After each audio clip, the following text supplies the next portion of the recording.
ഇന്ന് പകല് അല്പസമയങ്ങൾ ദൈവവചനത്തിൽ നിന്ന് ശാന്തമായിട്ട് നമുക്കൊന്ന് ചിന്തിക്കണം. അതിന് ആധാരമായിട്ട് നമ്മൾ വായിച്ചത് തെസ്സലോനിക്കർക്ക് എഴുതിയ 1-ാം ലേഖനം 5-ാം അധ്യായത്തിന്റെ 18-ാമത്തെ വാക്യമാണ്. ആ പദം ഇങ്ങനെ: ഇതല്ലോ നിങ്ങളെ കുറിച്ച് ക്രിസ്തുയേശുവിൽ ദൈവ ഇഷ്ടം. ദൈവത്തിന്റെ ഇഷ്ടവും നമ്മുടെ ഇഷ്ടവും ഇത് രണ്ടുകൂടെ യോജിച്ചു പോകുകയല്ല. ഞാനും നിങ്ങളുമെല്ലാം പ്രാർത്ഥിക്കുമ്പോൾ ദൈവത്തിന്റെ ഇഷ്ടത്തിനായി നമ്മൾ പ്രാർത്ഥിക്കും, ആഗ്രഹിക്കും. പ്രവാചകന്മാരോ പ്രവാചികന്മാരോ ഒക്കെ ശുശ്രൂഷിച്ചു വരുമ്പോൾ അവരുമായിട്ട് പ്രാർത്ഥിക്കുമ്പോഴും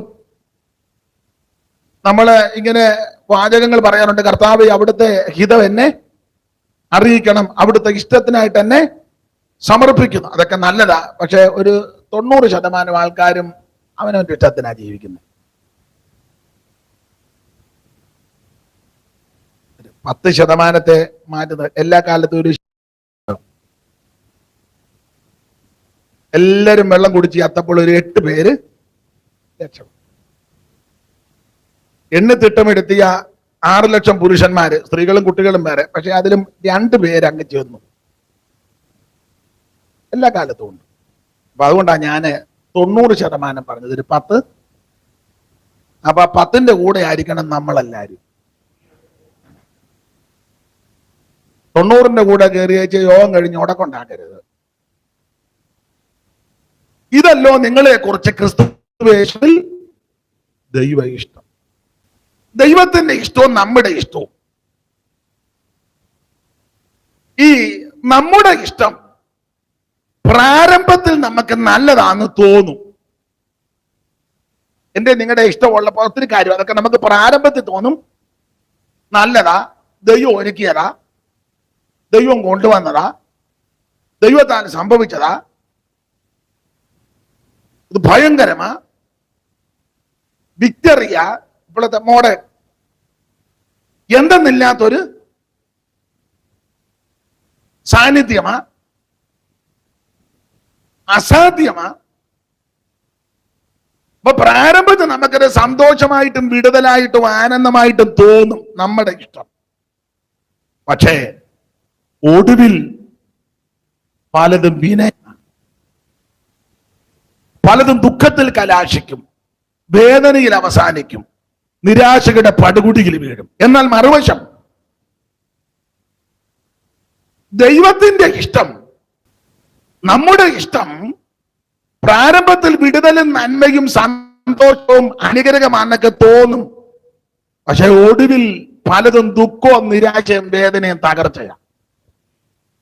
എന്നാൽ ദൈവത്തിന്റെ ഇഷ്ടം പ്രാരംഭത്തിൽ നമുക്ക് വേദനയായിട്ടും ദുഃഖമായിട്ടും നിരാശയായിട്ടും വേദനയായിട്ടൊക്കെ തോന്നും. പക്ഷെ ഒടുവിൽ ഏറ്റവും അനുഗ്രഹമാണ്. നമ്മളെ എല്ലാരും പാടുന്ന ഒരു പാട്ടുണ്ട്, നമുക്ക് ചേർന്ന് പാടാം. അത് ഇങ്കൽ കൈപ്പാകിലും അന്ത്യമോ മധുരമത്രേയാതി ഇങ്കൽ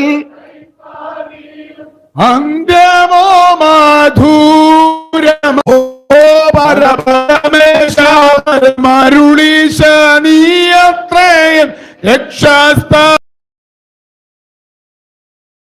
ോടൊരു കാര്യം പറയട്ടെ, ഒന്ന് അംഗീകരിക്കാമോ? ദൈവം നിങ്ങള് ഈ 2 സൈഡിൽ ഒന്നിരിക്കാമോ? കസാരി എടുത്തോണ്ട് ഇരിക്കുന്ന കസാരയും കൂടെ എടുത്തു. അപ്പൊ പിന്നെ ഇവിടെ 3 പേര് ഇവിടെയും 3 പേര് അവിടെയും. സൂപ്പർ. അല്ലെ ഞാൻ ഇടയ്ക്കിടയ്ക്ക് പുറകോട്ട് നോക്കാം. 3 പേര് നേർക്ക് നേരെ.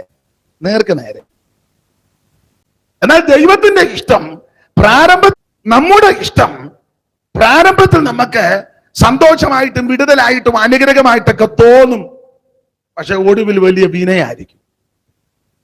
എന്നാൽ ദൈവത്തിന്റെ ഇഷ്ടം പ്രാരംഭത്തിൽ നമുക്ക് വേദനയായിട്ടും ദുഃഖമായിട്ടും പ്രയാസമായിട്ടൊക്കെ തോന്നും. പക്ഷെ കുറച്ച് കഴിയുമ്പോൾ നീ ദൈവത്തെ അധികമായി സ്തുതിക്കും. ദൈവത്തിന്റെ മഹത്വം. അതുകൊണ്ട് പ്രാർത്ഥിക്കുമ്പോൾ എല്ലാവരും പ്രാർത്ഥിക്കണം, കർത്താവേ, അവിടുത്തെ ഇഷ്ടമില്ലാത്തതൊന്നും വേണ്ട. ഡയലോഗ് മാത്രം ചെയ്താൽ പോരാ, അതങ്ങനെ തന്നെ പോകണം. ദൈവത്തിന്റെ മഹത്വം. ഇതല്ലോ നിങ്ങളെ കുറിച്ച് ക്രിസ്തുവേശുവിൽ ദൈവ ഇഷ്ടം. ദൈവ ഇഷ്ടം. ഈ ദൈവത്തിന് ഇഷ്ടമുള്ള ധാരാളം കാര്യങ്ങളുണ്ട്. ഒരു കാര്യങ്ങളുണ്ട്. ആ ലേഖനത്തിൽ തന്നെ പൗലോസ് കൊടുത്തിരിക്കുന്നത് 4:3 വായിക്കുന്നത്, ദൈവത്തിന്റെ ഇഷ്ടമോ നിങ്ങളുടെ ശുദ്ധീകരണം. അതാ ഏറ്റവും ഇഷ്ടം. ദൈവത്തിന് ഇഷ്ടമോ നിങ്ങളുടെ ശുദ്ധീകരണം തന്നെ. ഇനി 5-ാം അധ്യായത്തിന്റെ 13 മുതൽ 22 വരെയുള്ള വാക്യശകലത്തിൽ ദൈവത്തിനൊരു 10 കൂട്ടം കാര്യം ഇഷ്ടപ്പെട്ടതായിട്ട് അവിടെ എഴുതിയിട്ടുണ്ട്. അവിടെ 10 കാര്യമാണ് പറഞ്ഞേക്കുന്നത്. 4:3 ശുദ്ധീകരണം, 5:13 മുതൽ 22 വരെയുള്ള വാക്യത്തിൽ 10 കൂട്ടം കാര്യം പറഞ്ഞിരിക്കുക ദൈവത്തിന്റെ ഇഷ്ടം. അതെല്ലാം ഒന്നും ഇപ്പൊ എടുക്കുന്നില്ല. തന്നെയല്ല, തിരുമേശ ശുശ്രൂഷകളൊക്കെ കഴിയുമ്പോൾ ഈ വാക്യങ്ങൾ നന്നായിട്ട് വായിച്ച് മിക്കവർക്കും ഹൃദയസ്ഥമാണ്. എപ്പോഴും സന്തോഷിക്കുന്ന ദൈവത്തിന് ഇഷ്ടമാണ്.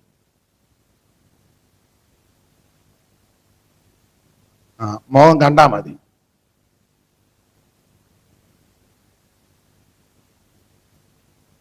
ഇടപെടാതെ പ്രാർത്ഥിക്കുന്നതും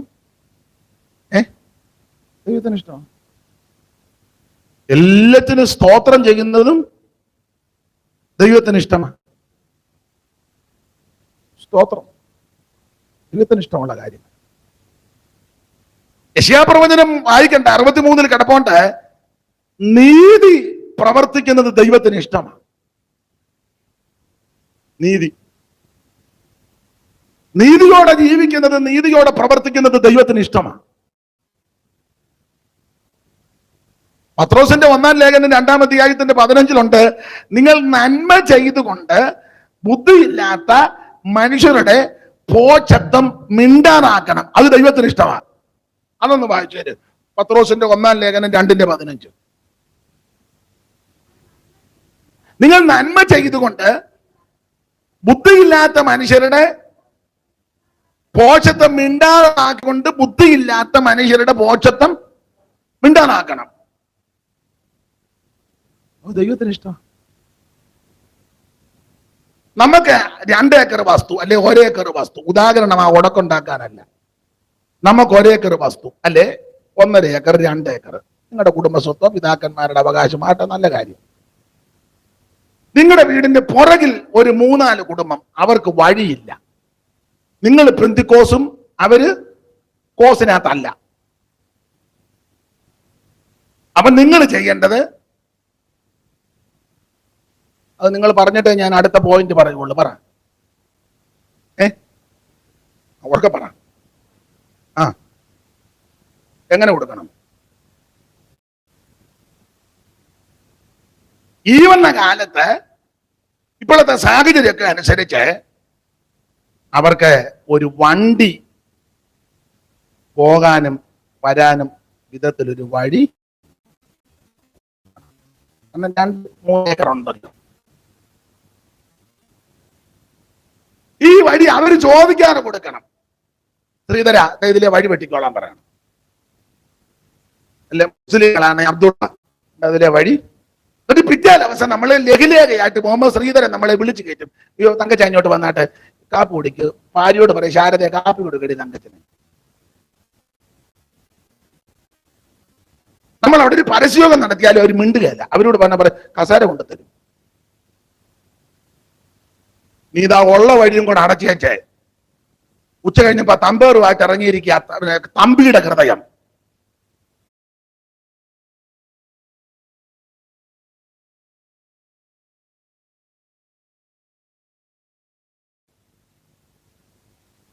നിങ്ങൾക്ക് മനസ്സിലാകുന്നുണ്ടോ? അതോ ഞാൻ പറഞ്ഞ മനസ്സിലാകുന്നുണ്ടോ? എന്തോ മനസ്സിലായി? പറ മോൻ, മനസ്സിലായോ? എന്തോ മനസ്സിലായി? പറ. അതാ 5-10 സെന്റ് ഉള്ളവർക്ക് ഒക്കത്തില്ല, ബുദ്ധിമുട്ട് വരും. 1.5-2 ഏക്കറില്ലേ?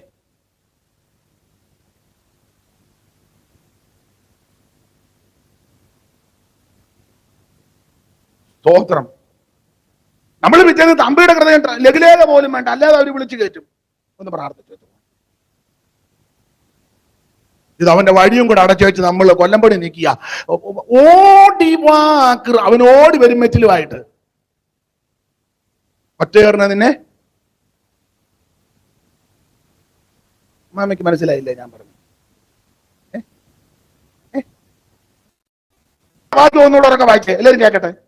ഈ ബൈബിള് കാണാമോ? ഇത്രയും ചെറിയ അക്ഷരം കാണാമോ? ഉറക്കെ വായിക്കും. നിങ്ങൾ നന്മ ചെയ്തുകൊണ്ട് മനുഷ്യരുടെ പോഷകം മിണ്ടാതാക്കണമെന്നുള്ളത് ദൈവേഷ്ടമാകുന്നു. നിങ്ങൾ നന്മ ചെയ്തുകൊണ്ട് ബുദ്ധിയില്ലാത്ത അപ്പുറത്ത് താമസിക്കുന്നവർക്കോ പരിചയപ്പെട്ടവർക്ക് പ്ലാവും ചക്കയില്ല. നിങ്ങൾ ആദ്യം ഒരു ചക്ക ഇട്ട് ഒരുക്കി വേവിച്ച് അങ്ങേർക്ക് കൊടുക്കാൻ എല്ലാവരുടെയും കാര്യമല്ല. അരക്ക ചക്കയിൽ അരക്കുന്നതാണ്. ചകിണിയുണ്ട്, പിന്നെ ചകിരിയല്ലല്ലോ അതിനകത്ത്. നിങ്ങളൊരു ചക്ക ഒരുക്കി അങ്ങേർക്ക് ആഗ്രഹമുണ്ട്, അങ്ങേരുടെ അമ്മ പണ്ട് ചക്ക വേവിച്ചു കൊടുത്തതിന്റെ ടേസ്റ്റിലിരിക്കുക ആ പുള്ളി ഇപ്പോഴും. ഇടയ്ക്കിടയ്ക്ക് പുള്ളി പറയും എന്റെ അമ്മ ഉണ്ടായിരുന്നെങ്കിൽ. അത് മിണ്ടാനും ഒക്കത്തില്ല. ഉടനെ ഇവര് വേറെ പറയാം, എന്നാ പിന്നെ ഇതിനെ എന്നെ കെട്ടേണ്ട കാര്യം. അങ്ങനെ പറയുന്ന സ്ത്രീകളുണ്ട്. ഞങ്ങളുടെ നാട്ടിൽ കയറ്റി വർത്താനം പറയും. അത് പേടിച്ച് പുള്ളിയൊന്നും ചക്ക തിന്നില്ലെന്നേ ഉള്ളൂ, അലോഗ്യമില്ലല്ലോ.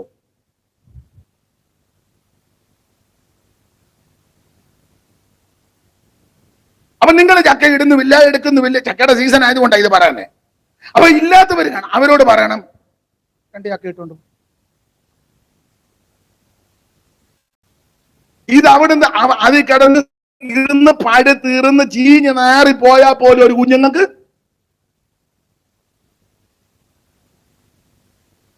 നിങ്ങൾ ശ്വാസം വിട്ടോ പിന്നെ അതിന് പ്രാർത്ഥിക്കണം. നിങ്ങൾ ഞാൻ കാര്യം പറയുന്നതേ ഉള്ളൂ. നിങ്ങൾ ഫ്രീ ആയിട്ട് ശ്വാസം വിടാൻ മതി. ശ്വാസം വിട്ടു എല്ലാം കൂടെ ഇരുന്ന് പിന്നെ നെഞ്ചിന് വേദന ഉണ്ടായി. പിന്നെ എനിക്ക് വലിയ കൃപയുള്ള ആളുമല്ല.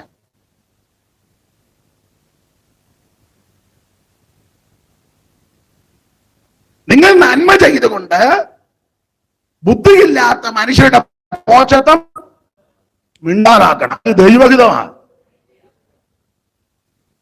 നിനക്ക് 2 ഏക്കർ വസ്തുവുണ്ട്. നിന്റെ കൂടെ ആരാധിക്കുന്ന സാധു സഹോദരന് 1 സെന്റ് ഭൂമിയില്ല. ഭാര്യയും ഭർത്താവും പിള്ളേരും കൂടെ കുടുംബമായിട്ട് ആലോചിച്ച് പറയണം, പ്രാർത്ഥിച്ചു പറയണം, നമ്മുടെ കൂടെ ആരാധിക്കുന്ന ബ്രദറിന് നമുക്ക് 5 സെന്റ് സ്ഥലം കൊടുക്കാം. പിള്ളേർ അമേരിക്കയിലോ ഗൾഫിലോ ഉണ്ട്, അവരോട് പറയാ നമ്മളൊരു വീടും കൂടെ വെച്ച് കൊടുക്കാൻ തീരുമാനിച്ചിരിക്കുക. കാശ് കൊണ്ട് പറയണ്ടേ? നമ്മളതല്ല. പ്രാർത്ഥിക്കാം. നിങ്ങളെ ഗുഡ് ന്യൂസിൽ ഒരു പരസ്യം കൊടുക്കുക.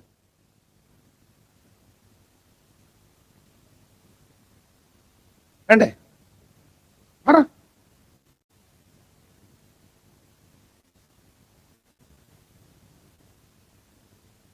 സ്തോത്രം, സ്തോത്രം.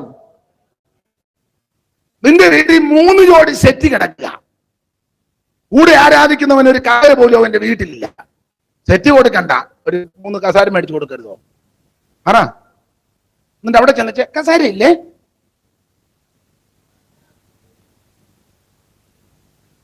കൂടെ ആരാധിക്കുന്നതല്ലേ. അവന്റെ വീട്ടിൽ പ്രാർത്ഥനയ്ക്ക് നീയും പോയ സെറ്റ് കൊടുക്കണ്ട. പിള്ളേര് ബന്ധുക്കാരും കൂടെ കൊടുത്തത് ചേർത്താ 3 ജോഡി തേക്കിന്റെ വേണ്ട. ആസ്തികസാര ഒരു 3 എണ്ണം മേടിച്ച് നിങ്ങള് ശ്വാസം വിട്ടോ, എന്നാലും ഇന്ന് പ്രതികരണ ശേഷി നഷ്ടപ്പെട്ടോ?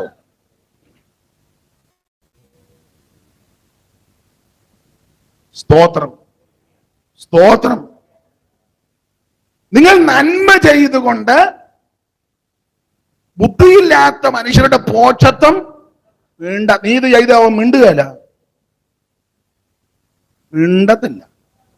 ഇത് അമ്പയർ അടിച്ചാലും അവൻ മിണ്ടുകയല്ല. അവൻ നീ എന്റെ കാര്യം നോക്കട്ടെ, അവൻ പറഞ്ഞോളൂ. നീ ഇത് ചെയ്യാ നമ്മൾ പരസ്യം കൊടുക്ക. സുവിശേഷ വിരോധികൾ കൊല്ലൻ പടി.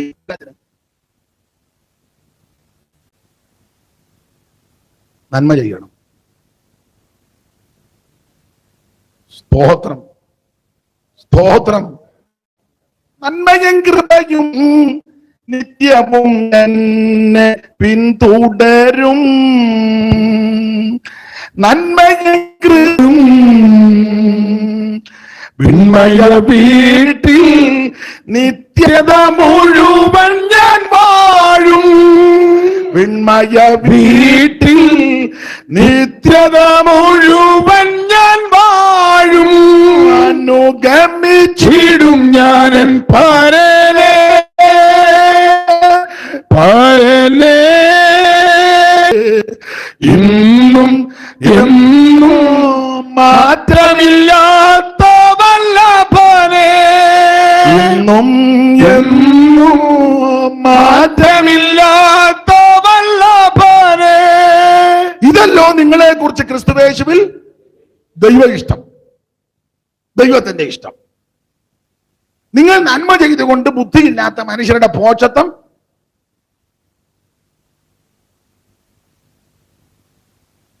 $2 കോടിക്കും 5 കോടിക്കും വീട് പണിയുന്ന പെന്തിക്കോസുകാരുണ്ട്. നിന്റെ ആരാധിക്കുന്നവൻ ഒരു മുറി പോലും തേക്കാൻ നിർവാഹമില്ലാതെ, നല്ലൊരു കതക് വെക്കാൻ നിർവാഹമില്ലാതെ,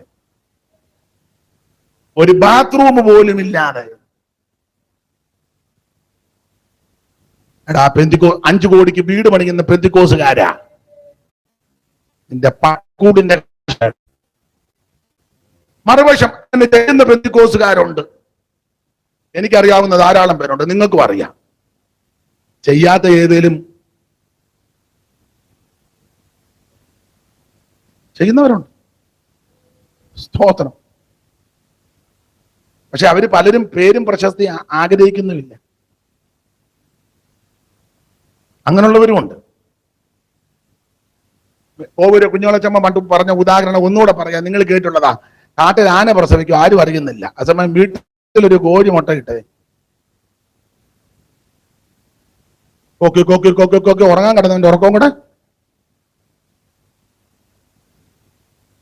മുട്ടയിട്ട ചായ്പരക്ക് വിറ്റ് നടന്ന് താക്കോല് കൊടുക്കുന്നു, വാങ്ങുന്നു, അത് കൊടുക്കുന്നു, ഫേസ്ബുക്കിലിടുന്നു, അതിലിടുന്നു. ഇതെല്ലാം കോലാഹലങ്ങളാണ് നടക്കുന്നത്. പക്ഷെ നന്നായിട്ട് ചെയ്യുന്നവരുണ്ട്. കൊടുത്തവനും മേടിച്ചവനും അറിയാം, പിന്നെ സർവജ്ഞനായ ദൈവത്തിനും അറിയാം. അങ്ങനെയുള്ളവര് ദൈവം ആദരിക്കും. അവരുടെ സന്തതിക്കും ദോഷം വരാൻ ദൈവം അനുവദിക്കത്തില്ല. കാരണം പുസ്തകത്തിൽ വേറൊരു വാക്യമുണ്ട്, അവന്റെ നീതി അവന് മുമ്പായി പോകുമെന്ന്. അങ്ങനെ യെശയ്യാപ്രവചനം 58-ാം അധ്യായത്തിൽ അമ്മാമ കണ്ടിട്ടുണ്ടോ വാക്യം? വായിച്ചേ. യെശയ്യാവ് 58 കണ്ടോ മോളെ? 58 എവിടാ? ഇതൊന്നും കാണാൻ പോലും വേണ്ട. അവന്റെ നീതി അവന് മുമ്പായിട്ട് നടക്കുവന്ന്.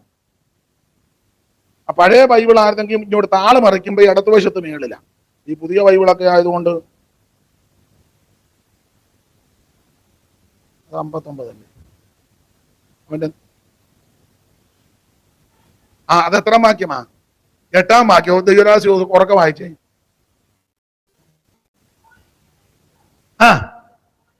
എന്ന് പറഞ്ഞാൽ വിശപ്പുള്ളവൻ അപ്പം നുറുക്കി കൊടുക്കണം, സാധുക്കളെ കണ്ടാ ചേർത്ത് കൊള്ളണം, അങ്ങനെ കുറെ കാര്യങ്ങൾ മുന്നിൽ പറഞ്ഞു. ഇതെല്ലാം ചെയ്തിട്ട് നീ അപ്പോൾ നിന്റെ ഉഷസ് പോലെ പ്രകാശിക്കും. അടുത്തത്, നിന്റെ മുറിവുകൾക്ക് വേഗത്തിൽ പൊറുതി വരും, നിന്റെ നീതി നിനക്ക് സ്തോത്രം. എന്ന് പറഞ്ഞാൽ നീ ചെല്ലുന്നതിന് മുന്നേ നീതി അങ്ങ് ചെല്ലും.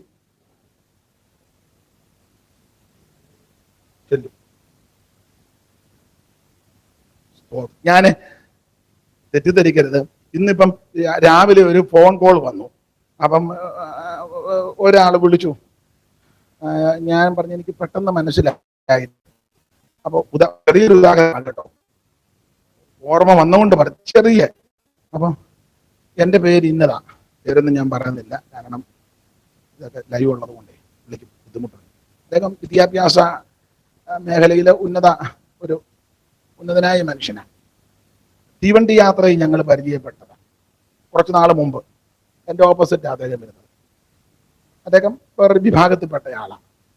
സംസാരിച്ചു. അപ്പൊ അന്ന് എനിക്ക് വന്ന് കാനഡയിലാന്ന് തോന്നി ചെന്നപ്പം തന്നൊരു നല്ല പേന. ഇദ്ദേഹം വിദ്യാഭ്യാസ ഒരു ഉന്നതനായ മനുഷ്യനാണ്. ഞങ്ങൾ സംസാരിച്ചപ്പോൾ അന്നേരം എൻ്റെ അയാൾക്ക് പൈസ ഒന്നും ഇപ്പോൾ കൊടുക്കേണ്ട കാര്യമൊന്നും ഇല്ല. അപ്പം ഞങ്ങൾ സംസാരിച്ചു. പുള്ളി തുറന്ന് പറയാം, ഹൈന്ദവ പശ്ചാത്തലത്തിൽ ഞങ്ങൾ സംസാരിച്ചല്ലോ. അപ്പം ഞാൻ പോരാൻ നേരത്തെ എൻ്റെ അപ്പം പുള്ളിക്ക് എന്തെങ്കിലും ഒന്ന് കൊടുക്കണമെന്നൊരു ചിന്ത. ഈ പേനയാണ് കൊടുക്കും. ഞാനങ്ങ് മറന്നുപോയി. ഇന്ന് രാവിലെ അദ്ദേഹം, പിന്നെ വർഷങ്ങൾ കഴിഞ്ഞ ഇന്ന് ഫോൺ വരുന്നത്. അപ്പം അദ്ദേഹം പറഞ്ഞു, എന്നെ മനസ്സിലായി. ഞാൻ പറഞ്ഞു എനിക്ക് പെട്ടെന്ന് അങ്ങോട്ട് ഓർമ്മ വരുന്നില്ല. ഞാൻ പറഞ്ഞ അന്നൊരു പേന തന്നത് ഓർക്കുന്നുണ്ടോ? അപ്പൊ എനിക്കൊരാൾ പ്രത്യേകമായിട്ട് തന്നൊരു പേനായ. അപ്പൊ ഞാൻ പറഞ്ഞു ആ ആ ആ പേന തന്നതല്ല വിഷയം. അമ്മനോട് സുവിശേഷമൊക്കെ പറഞ്ഞില്ലേ? ഞാൻ പറഞ്ഞ നമ്മൾ തമ്മിൽ സംസാരം. ഞാനിപ്പോ രക്ഷിക്കപ്പെട്ട് സ്നാനപ്പെട്ടല്ല.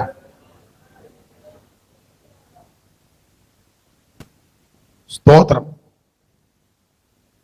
അദ്ദേഹം കേന്ദ്ര ഗവൺമെന്റുമായിട്ടുള്ള ബന്ധത്തില്ല, അത് അവിടെ നിൽക്കട്ടെ. ഞാൻ പറഞ്ഞത്, ചെറുതാന്നേലും വലുതാന്നേലും നിന്റെ പ്രാർത്ഥിക്കനുസരിച്ച് നീ എന്തെങ്കിലും ചെയ്താൽ നിനക്ക് മുന്നമേ നീതി അങ്ങ് ചെല്ലും. സ്തോത്രം, സ്തോത്രം. നിങ്ങൾ നന്മ ചെയ്തുകൊണ്ട് ബുദ്ധിയില്ലാത്ത മനുഷ്യരുടെ പോഷത്വം മിണ്ടാനാക്കണം. പ്രായം പിള്ളേരുണ്ട്, അവർക്കൊരു മുഴുവൻ ഇടിച്ച് ഫ്രിഡ്ജിനകത്ത് കയറ്റരുത്.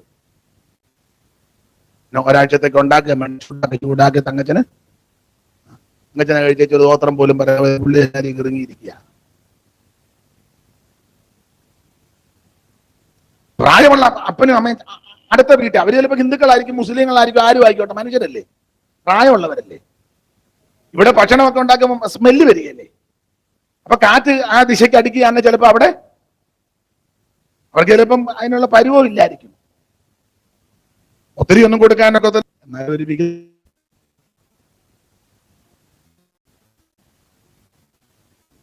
നമ്മളെ കൊടുത്ത പിന്നെ എല്ലാവർക്കും എന്നെ ഞാൻ ഇച്ചിരൂടെ പറഞ്ഞോട്ടെ.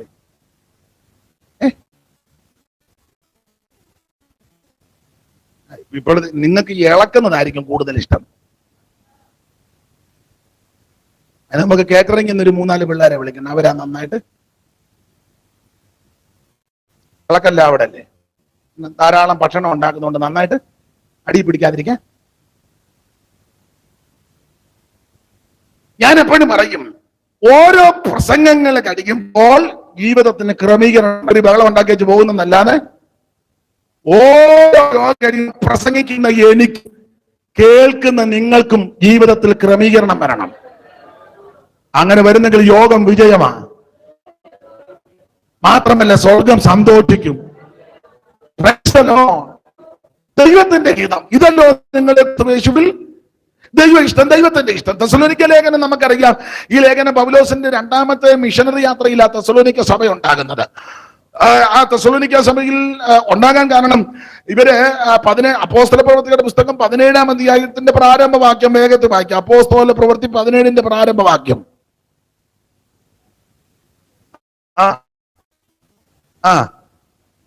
തെസ്സലോനിക്കയിലെത്തി. ആ തെസ്സലോനിക്കയിലെത്തിയ സമയത്താണ് ഈ സഭ ആരംഭിക്കുന്നത്, തെസ്സലോനിക്ക സഭ.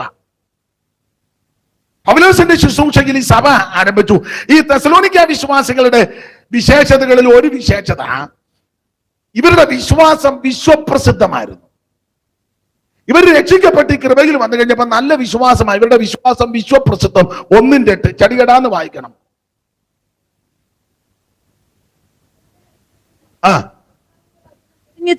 നിങ്ങളുടെ കർത്താവിന്റെ വചനം മുടുങ്ങി ചെന്നത് മക്കദോനിയയിലും അക്കായിലും മാത്രമല്ല, എല്ലായിടവും നിങ്ങൾക്ക് ദൈവത്തിലുള്ള വിശ്വാസം പ്രസിദ്ധമായി. എല്ലായിടത്തും നിങ്ങൾക്ക് ദൈവത്തിലുള്ള വിശ്വാസം പ്രസിദ്ധമായി. നമ്മുടെ വിശ്വാസമായിരിക്കണം പ്രസിദ്ധം.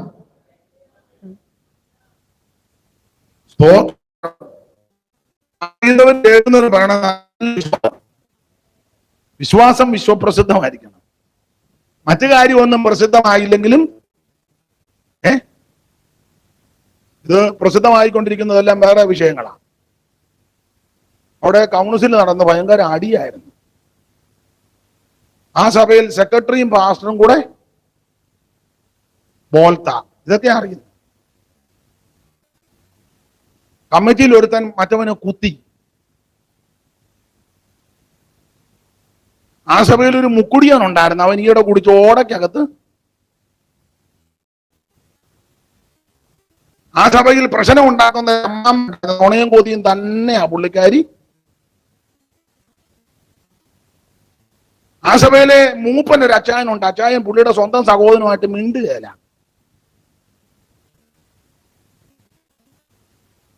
നിങ്ങൾ ഇനിയും ശ്വാസം വിട്ട്, നിങ്ങൾ പിന്നെയും ശ്വാസം അടക്കിയിരിക്കുന്നു. ഞാൻ എന്നെ കൊണ്ട് കൂടെ എങ്ങനെ പറയില്ല. നിങ്ങൾ ഫ്രീ ആയിട്ടിരുന്നു. സ്തോത്രം. എന്നെ കേൾക്കുന്ന പ്രിയരെ, വിശ്വാസം വിശ്വപ്രസിദ്ധമായിരിക്കണം. ഇങ്ങനെ പറയിപ്പിക്കണം. ആ സഭയിൽ മരുന്നെടുക്കാത്ത ഒരു അമ്മച്ചി ഉണ്ടായിരുന്നു, യേശു സൗഖ്യമാക്കി. ആ സഭയിൽ നല്ലതുപോലെ ആരാധിക്കുന്ന ഒരു അപ്പച്ചനുണ്ട്. സ്തോത്രം. ആ സഭയിൽ നല്ലതുപോലെ വചനത്തിൽ തിട്ടമുള്ള ചില സഹോദരന്മാരുണ്ട്. ആ സഭയിലെ സൺഡേ സ്കൂളും എന്നെ നമ്പർ 1 പിള്ളേരെല്ലാം നല്ല തിട്ടവും നല്ല മിടുക്കര് പിള്ളേര്. ഇത് പറയിപ്പിക്കണം. സ്തോത്രം. ആ സഭയിലെ ദൈവമക്കൾ പ്രാർത്ഥിക്കും, നല്ല പരിജ്ഞാനത്തോടെ പ്രാർത്ഥിക്കും. അത് പറയിപ്പിക്കണം. ഇത് പ്രാർത്ഥിക്കാന്ന് പറയുമ്പോ ചുമ്മാ ഇല്ലേ ഈ എരുമ കാഷ്ടിക്കുന്നത് പോലെ അങ്ങ് പ്രാർത്ഥിക്കും. എരുമ കാഷ്ടിക്കുന്നത് ശ്രദ്ധിച്ചോണം. നിക്കുകയല്ല.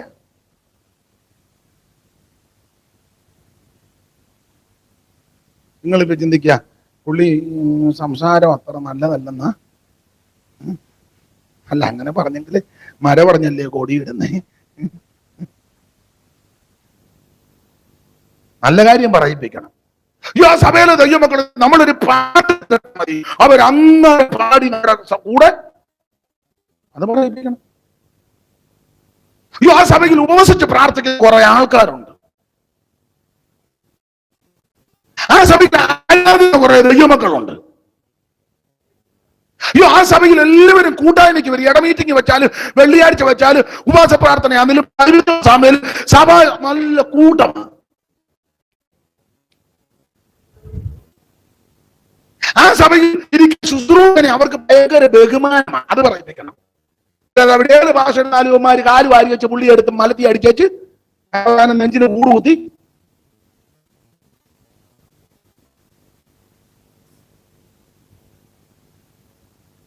ശ്വാസം വിട്. നിങ്ങൾ എന്തിനിങ്ങനെ നിങ്ങൾ സ്തംഭിച്ചിരിക്കുന്നതിന്റെ ഒരു കാര്യവുമില്ല. വിശ്വാസം വിശ്വപ്രസിദ്ധം. എന്നെ കേൾക്കുന്നവരെ, സമ്പത്തിനെ പറ്റി ആരും അറിഞ്ഞില്ലെങ്കിലും, മറ്റു കാര്യങ്ങൾ കുടുംബശ്രേഷ്ഠതയൊന്നും അറിഞ്ഞില്ലെങ്കിലും, വിദ്യാനിപുണന്മാരെ നല്ലതാ, അതൊന്നും അറിഞ്ഞില്ലെങ്കിലും നിന്റെ വിശ്വാസം എല്ലാവരും അറിയണം. നീ പ്രാർത്ഥിച്ചാൽ രോഗി സൗഖ്യമാക്കും. നീ പ്രാർത്ഥിച്ചാൽ അത്ഭുതം നടക്കും. നീ പ്രാർത്ഥിച്ചാൽ വിടുതലുണ്ടാകും. നീ പ്രാർത്ഥിച്ചാൽ നീക്കുപോക്കുണ്ടാകും.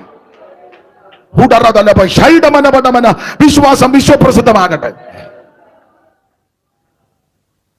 ഒരുത്തൻ പുതുതായിട്ട് സഭയിൽ വന്നാൽ അവൻ വിശ്വാസത്തിൽ ബലപ്പെട്ട് വേണം പോകാൻ. അവൻ പറയണം, നാളെ ഞാൻ അവിടെ പോകുമെന്ന്. ഇത് ആദ്യമായിട്ട് ഒരാൾ വന്നാൽ പറ, ഞാനും നീ അങ്ങോട്ട്, ഞാനവിടെ കുഞ്ഞുങ്ങൾ പോലും എന്നോട് വേണ്ടിയില്ല. സെക്രട്ടറി ആണെന്ന് പറഞ്ഞ ഒരാളുണ്ടായിരുന്നു, പുള്ളിയുടെ ഭാര്യ പോലും ഇങ്ങനെ നോക്കി പോകുന്ന കണ്ട്. അവരെല്ലാം വലിയ പുള്ളിക്കാരാ. അതുകൊണ്ടാണ് നമ്മളോട് അങ്ങനെ പറയിപ്പിക്കരുത്. ആദ്യമായിട്ടും പുതുതായിട്ട് ഒരാൾ വന്നാൽ സഹോദരിമാരാണെന്ന് ചോദിക്കണം, സഹോദരിമാർ എവിടാ വീട്, സന്തോഷം, ഇനി വരണേ, എന്തെങ്കിലും വിഷയമുണ്ടോ, പ്രാർത്ഥിക്കും, എവിടെ താമസിക്കുന്നത്, എവിടെ, ഞങ്ങളും ഒത്തെങ്കിൽ അങ്ങോട്ട്. സഹോദരന്മാര് വന്ന സഹോദരന്മാർ റോമാലേഖനം 10:8 യോഹന്നാൻ 3 ആദ്യമായിട്ട് വന്ന പുസ്തകക്രമം പോലും അവ യോഹന്നാൻ തപ്പി ഊപ്പാട് വരിക.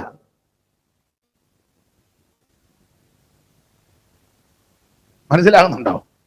പിന്നെ ചില സഭയിലുണ്ടല്ലോ പുതുതായിട്ട് ആൾക്കാർ വരുന്നത് ചില ആൾക്കാർക്ക് ഇഷ്ടമല്ല. ഇഷ്ടമല്ലാത്തവരുണ്ട്. വേറെ 2 സഹോദരിമാര് വന്നാൽ ഈ സഹോദരിയുടെ സാധനം പോകുമെന്നൊരു, അതുകൊണ്ട് വേറെ ആരും ഇനി സഹോദരന്മാർക്കും ഉണ്ട്. അതിന് പണ്ട് സൈമൺ സാറ് പറഞ്ഞത്, അച്ഛന് കച്ചൻ വരുന്ന നേരത്തോ കൊച്ചച്ഛനോടി പരിയത്തു പോകണം. അച്ഛന് കച്ചൻ വന്ന കൊച്ചച്ഛൻ പരിയത്. സ്തോത്രം. സഭ ഉണർത്തപ്പെടണം. പുതിയ കുടുംബങ്ങൾ വരണം. സ്കൂളിൽ സുവിശേഷം പറയണം. അവസരം കിട്ടുമ്പോ, പഠിക്കുന്ന സമയത്ത് പറയണ്ട, കൂട്ടുകാരുമൊക്കെ ആയിട്ടിരിക്കുമ്പോഴേ ഒത്തിരി വകുപ്പൊന്നും പറയണ്ട. യേശു രക്ഷിക്കുമെന്ന് പറയണം. അവര് കേൾക്കുവോ കേൾക്കാതിരിക്കുവോ? കൂട്ടുകാരോടെ സ്കൂളിൽ പറയുന്നില്ലെങ്കിലും കൂട്ടുകാരുമായിട്ട് യാത്ര ചെയ്യുമ്പോ യേശു രക്ഷിക്കും. ഓക്കെമാ പറഞ്ഞു. അവരംഗീകരിക്കുമോ അംഗീകരിക്കാതിരിക്കുമോ അതാ ഓരോരുത്തരുടെ ഇഷ്ടമാണ്. വീട്ടിൽ ജോലിക്ക് വരുന്നവരോട് പറയണം, നമുക്ക് ഇങ്ങനെ പണി കൊടുത്തോണ്ടിരിക്കുകയല്ല. ആ ഉള്ളി വിളിച്ചേച്ച് വാടി തങ്കെ, ഞാൻ സവോളം കൂടെ വിളിച്ചു അവിടെ പൂത്തേച്ചു വാ. അറിഞ്ഞു കാശ് കൊടുക്കുന്നതാ പറഞ്ഞു, പക്ഷെ സുവിശേഷം കൂടെ. അങ്ങനെ നിന്റെ പ്രശ്നത്തിന് യേശു പരിഹാരം തരും. ഞാൻ ഇതിലും ദുരിതത്തിൽ കടന്നതാ, എന്റെ യേശു എന്നെ രക്ഷിച്ചത്. അത്തോളം പറഞ്ഞാൽ മതി. സ്തോത്രം. Praise the Lord. അപ്പൊ ഈ തെസ്സലോനിക്കരുടെ വിശേഷത ഒന്ന്, ഇവരുടെ വിശ്വാസം വിശ്വപ്രസിദ്ധമാണ്, എല്ലാ ഭാഗവും എടുക്കുന്നത്. രണ്ട്, ഇവരെല്ലാവർക്കും മാതൃകാ വിശ്വാസികളാ. മോളെ 1:7 വായിച്ചേ. മൈക്ക് ഓൺ ചെയ്തേച്ച് വായിക്കും. അങ്ങനെ നിങ്ങൾ മക്കദോനിയയിലും അക്കായയിലും വിശ്വസിക്കുന്നവർക്ക് എല്ലാവർക്കും മാതൃകയാ. എല്ലാവർക്കും മാതൃകയാ. ഒന്ന്, ഇവരുടെ വിശ്വാസം വിശ്വപ്രസിദ്ധം. രണ്ട്, ഇവരെല്ലാവർക്കും മാതൃക. അത് വലിയ ബുദ്ധിമുട്ടാണ്.